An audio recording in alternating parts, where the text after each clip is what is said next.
Šiandien vėl geros naujienos.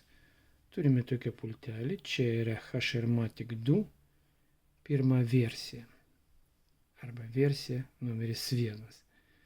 Tai tada norime parodyti, kad šitas pultelis gali nukopijuoti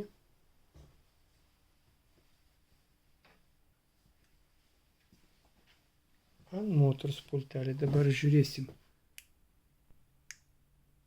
Dabar ant motors pultelis, kaip matom. Dabar nuimsim dar kartelį ir dar kartelį pažiūrėsim.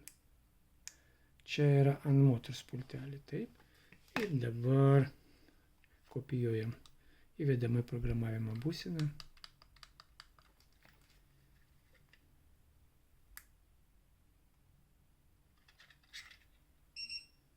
Pultelis priėmė kodą. Dedame va čia, tai yra paspaudžiam mygtuką. Dabar šitas pultelis irgi skleidžia tą patį kodą. Dabar nuimsim tą kodą ir pažiūrėsim. Matot, pultelis sugeneravo tą kodą. Nuimsim tą kodą ir dar kartelį.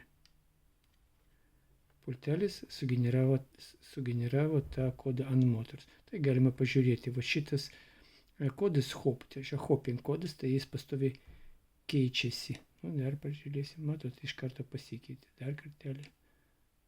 Iš karto pasikeitė. Tai čia tikras ant motors kodas.